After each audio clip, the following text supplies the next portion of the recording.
Сайн уу, Кином channel байна. За та нартай өнөөдөр энтэг улсад гарч байсан маш тийм аимшигтай хэргийн талаар ярихаар бэлдсэн байгаа. Тиймээс зүрх судасны өвчтөй жирэмсэн бол одоо энэ удаагийн дугаарыг алгасараа гэж зөвлөж байна шүү. За манайхан бүгдээрээ эхлэхээс өмнө сав дараад банаа суугийг дэмжиж өгөөрэй. Тэгвэл маш их баярлах болно шүү. За бүгдээрээ шууд хэрэгтэй орцгоё. 2024 оны 8 сарын 1 өглөө энтэг улсад нэгэн өдөр энтхийн баруун зүгт байрладаг Колката хотын RG Carr Medical College хэмээх улсын эмнэлгээс танаа охин чинь өчигдөр ажил дээрээ нас барсан байна гэсэн дуудлага ирсэн байна. Үүнийг сонссон эцэг ихэнд балмагдан маш хурдан эмнэлэг дээр ирсэн боловч тэдэнд охиныхон цогцыг юусоо үзүүлээгүй. Бараг 3-4 цаг хүлээлгэсэн байна. Эцэст нь нэгэн аав нь охиноо хартал дээр нь нэмгэн давуу бүтээсэн байдалтай нас барсан байдаг ба нүднээс нь цус урссан. Зүүсэн шил нь хагараад нүдэнд нь зоогдсон. Хамаг биенд хөрсөн гинцэн байдалтай байсан байгаа юм. Үүгээрч зогсохгүй, хөөрхий бүсгүй, хагас нүцгэн байдалтай мөн амнаас нь бас эмзэг эргэтнээс нь цус ихээр гарсан тэмнүүд талтарн байдалтай байсан байгаа юм. Хамгийн хачирхалтай нь түүний арцагны яс нь тэр чихтэй бицарсан байдалтай олдсон. Хоёр хөл нь бас маш эвгүй аимшигын тийм 90 градус эргэсэн юм шиг байрлалтай байсан байгаа юм. Хүн зүгээр амьсгал хураахад хүний хөл хизээч тийм байдалтай болохгүй шүү дээ. Энэ нь үнэхээр одоо сонирм хэрэг болж таарч байгаа юм. Нас барсан эмэгтэйг Д гэдэг байсан ба 31 настай эмнэлгийн цээжний хүнийн тасагт резидент эмчээр ажилладаг байсан байна. Маш хөөрхөн тэгээ хүсэл эрмэлзэлтэй ажилдаа нямба сайн эмч байсан гэж хамт ажиллагчид нь хэлсэн байдаг. Эмэгтэйн талаарх мэдээлэл бол нууцлагдсан. Хувийн мэдээлэл нь юу нь бол маш бага байсан. Гэхдээ интернет орчинд бол эмэгтэйн зураг нь бол хаа сайгүй тавигдсан билээ. Гэтэл нас барсан дэ эмэгтэйн ажилдаг эмнэлгээс нь одоо тэр өдрөө залхаад танаа охин ч өөрөө өгсөн. Гадны ямар ч нөлөөгүй гэж хэлсэн маш эргэлзээ төрүүлж байгаа юм. Түүн задлан шинжилгээ хийхэд биенээс нь бүр 150 мл үрийн шингэн олдсон байдаг. Та нар боддоо 150 мл гэж одоо бидний дээр үе дуудаг байсан MCS колоны шилээр дүүрэн гэсэн үг шүү дээ. Түүний толгойг бас маш хүчтэй хан руу савсны улмаас нүдэнд нь цус хуралтаж нүднээс нь цус урсан тогтоогдсон байна. За мөн хөл нь ямар ч ясгүй юм шиг дээшээ шууд эргэсэн байдалтай одоо уран уграачд хөлөөнөө хачаа суудаг да. Яг тиймэрхүү байдалтай болцсон. Түүний биенээс 14 гэмтэл хугарал олсон бөгөөд үхлийн гол шалтгаан нь бол боомлж амиа алдсан гэж дүгнсэн байна. Шууд харахад л хөөрхий бүсгүй хүчирхийлүүлж тэ харгасаар тамлуулж өгсөн тодорхой байхад яагаад эмнэлгийн удирдлагууд болон цагдаа нар үнэн мөннийг нуугаад байгаа юм бэ те? Хэнийг хамгаалах гэж энэ хэргийг далдруулах гээд байгаа нь их сонин. Томоос том асуултын нэмдэг үнээс гарч ирж байгаа юм. За тэгэхээр хэрэг гардаг өдөр 2024 оны 8 сарын 8-наас 9-нд шилжих шөнө. Дэ эмч 36 цагийн ээлжтэй хонон ажиллах хуйртай байсан юм байна. Шөнийн 2 цагийн үед хоёр хамт ажилладаг эмчтэйгээ багасаа хоол идэж тусаад семинарын өрөө рүү жаахан нүднийхээ хорыг гаргахаар явсан байна. Үүнээс хойш тэр өрөөнөөсөө огт гарч ирээгүй ба өглөөний 7 цаг 30 минутанд эмч ажилчид түүнийг хайж байгаад семинарын өрөөнөөс нас барсан байдалтай олдсон байна. Гэвч Дэгийн одоо эцэг эх рүү тэр тухайн хамт ажилладаг хүмүүс нь охинч нь ингээд амиа хорлсон байна. Өөрөө ингээд нас барсан гэж залхсан нь бол маш хачирхалтай. Тухайн эмнэлэг нь бол маш тийм хуучин, тав тух муутай тийм эмнэлэг байсан юм байна. Эмч болон резидент эмч нар нь эмнэлгээс холгүй тийм дотор байранд амьдардаг байсан юм байна л да. Гэвч тэр дотор байр нь бас л заваан, зай талбай муутай амьдрахад юу н ямар ч тохиромжгүй байж. Мөн удсан ахмад профессорууд нь шинээр орж ирсэн шинковуудаа дээрлэгдэг цай кофега зөөлөх бол инүүхэнд байсан юм байна. Тэр ч байтугай эмэгтэй эм цэвэрлэгч нараа оролдох гэх мэт ер нь 9 шидэн бүрдсэн л тийм эмнэлэг байсан юм байна. Хэрвээ үгэнд нь орохгүй бол ямар нэгэн байдлаар ээлжийг нь сунгаад 30 заримдаа бүр 36 цагч тасралтгүй ээлжинд гаруулж хонон өнжөө ажилладаг байсан байна. Иймээс эмч бүсгүй дотор байрлуугаа явахгүйгээр ажил дээрээ ихэнх цагаа өнгөрүүлдэг байсан юм байна л да. Цагдаа нар хэргийн газраас цор ганц нотлох баримт олсон хөх өнгөтэй Bluetooth чивч байсан байна. Энэ хөх өнгийн чивчийг тухайн ээлжинд гарч байсан бүх эмч ажиллагчдын утастай холбон шалгаж үзтэл тухайн эмнэлэгт хамгаалагчаар ажиллаад удаагүй байгаа Санжаар ой гэх эрэгтэй утсан болох нь тогтоогдсон байна. Тухайн одоо эрэгтэй утастай тэр чивч нь холбогдож байсан юм байна. За тэгвэл бүгдээрээ одоо энэ Санжай Рой гэж юу ямар хүн юм бэ те? Энэ талаар ярилцъя. За энэ Санжай гэдэг нь болохоор маш нэр хүн муутай, ер нь бол тийм маш хогийн амьдралтай залуу байсан гэж хэлж болно. 4 удаа гэрэлсэн. 3 эхнэр нь одоо түүнийг гэр бүлийн хүчирхийллийн улмаас цагдаад өгөөд ер нь салсан юм байна л да. За тэгээд хамгийн сүүлийн 4 дахь эхнэр нь болохоор хор тавдрын улмаас нас барсан байт юм байна. За энэ Санжай нь болохоор маш их арх уудаг, урд нь бас гинт хэрэгт холбогдож байсан ийм этгээд юм байна. Тэрээр өмнө нь бас цагдаа хүчний байгууллагт ажилладаг байж. Одоо бол олон нийтийн журам сахиулах бараг сайн дурын цагдаагийн ажил хийдэг гэж хэлж болно. Ямар нэгэн одоо хэрэг зөрчил үүсгэхээс хамгаалах үүрэгтэй уг нь тийм хүн байхгүй юу?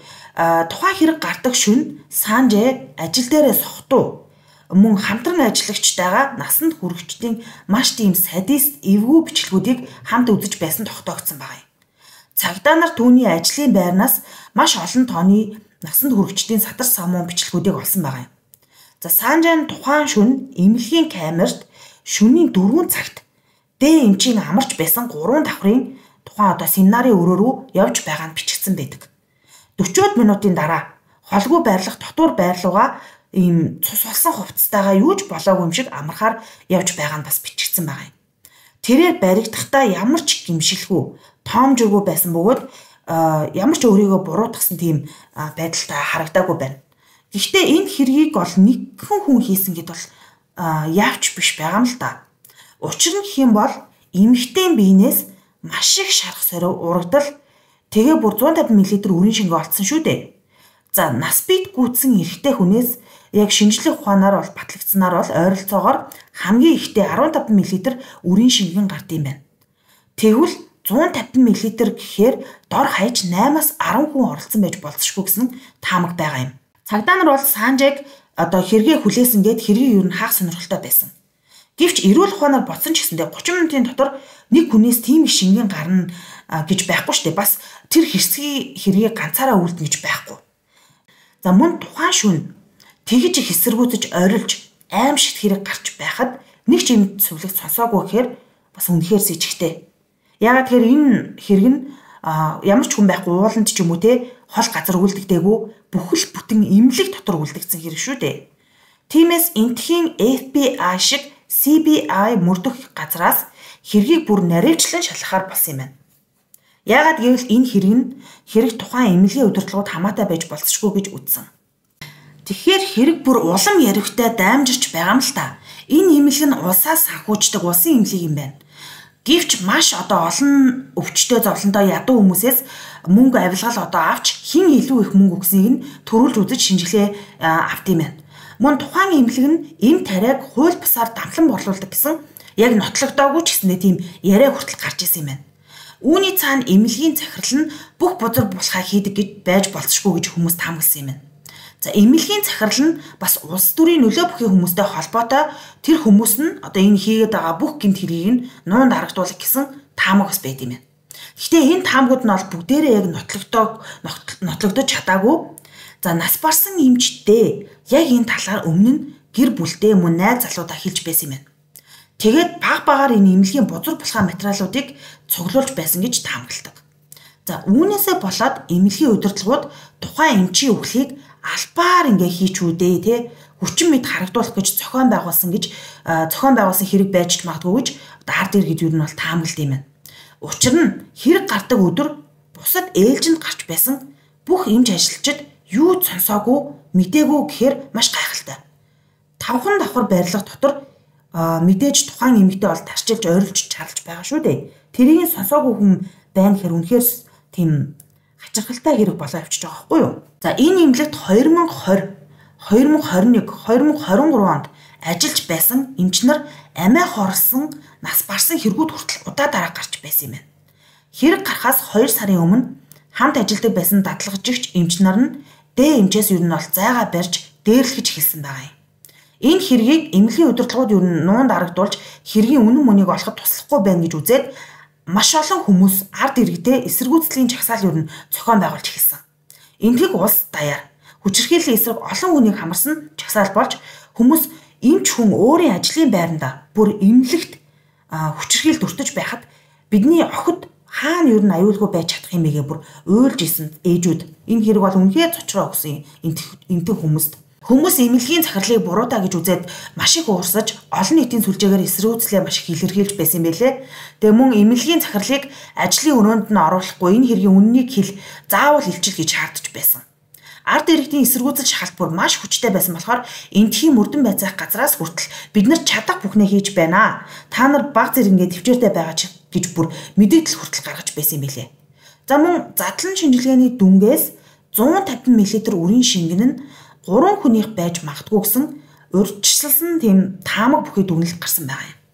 Энэ хэрэг нь 2025 оны 2 дугаар сарын байдлаар бол эцэслэн шийдэгдээгүй байгаа бөгөөд тэмцэгчид Санжааг мөн нийт ингээ хүчин хамт хийсэн хүмүүсийг нь цаазын ялгаануудуулах хэрэгтэй хэмээн тэмцээр байгаа юм билээ. За Санжаа болтол хэрэгээ яг бүрэн гүйцэд хүлээгээгүй надад хэрэг тогсон би гин буруугүй гэж хэлсээр байгаа юм билээ.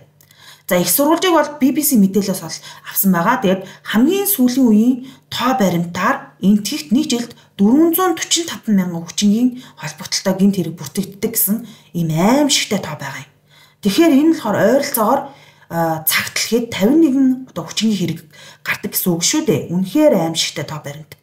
За энтхийн бүр rape crisis буюу хүчингийн хэргийн хямралч гэж бүр яригддаг юм байна. Бүр ийм хямралын түвшинд хүртэл очсон байт юм байна л та. За энтхэгт яагаад ингээ хүчингийн хэрэг их гараад идэм бэ гэхээр энтхийн соёл уламжлалтай нь бол шууд холбоотой юм байна. Энтхийн нийгэмд соёлд ер нь эрэгтэй хүн төвтэй соёл давмгаалдаг, эмэгтэйчүүдийн эрхийг хязгаарлах, хүчирхийллийг үл тоох хандлага бол маш их байд юм байна л да. Нэгсэндээ эрэгтэй хүмүүс эмэгтэй хүнээс арай бүх зүйлээр арай илүү давуу эрхтэй байдаг гэсэн үг. За мөн хууль эрх зүйн дорой байд юм байна. Хэрэгжилт нь бас удаан. За мөрдлөгийн явцад авилах хээл хахуул ихтэй байдаг. Тэгээ дээрээс нь цагдаа дээр очсон ч гэсэндээ хүчингийн хэргийг хэрэгсэхгүй хохирогчийг буруутгах хандлагаас болоод маш олон эмэгтэйчүүд бол дуугаан өнгөрд юм байна. Мөн хохирогчийг нийгмийн дарамт гутаанд оромжлолоос хамгаалах ямар ч тогтолцоо байдаггүй. Ийм учраас энэ гутаан доромжилтоос айдаг учраас хэргийг мэдээлэхгүй өнгөрөөх нь хүчингийн хэрэг даамжрахтай удаа дараа ингэж болох эрсдлийг бол нэмэгдүүлээд байгаа гэж тайлбарлах юм байна л да. Мөн ядуур л ихтэй хаслагдсан тийм хөдөө тосгонд бол энэ хүчингийн хэрэг нь бол илүү их гард юм байна. Энэ бүх үйл явдлаас тогтолцооноос болоод хүчингийн хэрэг бол энтхэгт бол утгаа алдсан гэж хэлж болно. За тэгээд хэрвээ та бүхэн маань энтэх рүү аяллаар эсвэл шашин номны хурал цуглаанд явахаар бэлтгэж байгаа бол ганцаараа танихгүй мэдэхгүй тийм гудамж талбайгаар ч юм уу эсвэл ганцаараа бас явахаасаа аль болох болгоомжтой яваарай гэж хэлмээр байна. Ямарваа нэгэн улсын талаар бас мэдээл авснараа бас өөрийгөө дараа чи аялалдаа ч юм уу хамгаалах бас нэг мэдээлэлтэй болж байгаа гэж найдаж байна. За тэгээ бүгдээрээ дараагийнхаа удаа илүү сонирхолтой сэдвээр уулзцгаая. Бай. Хуг байлаа.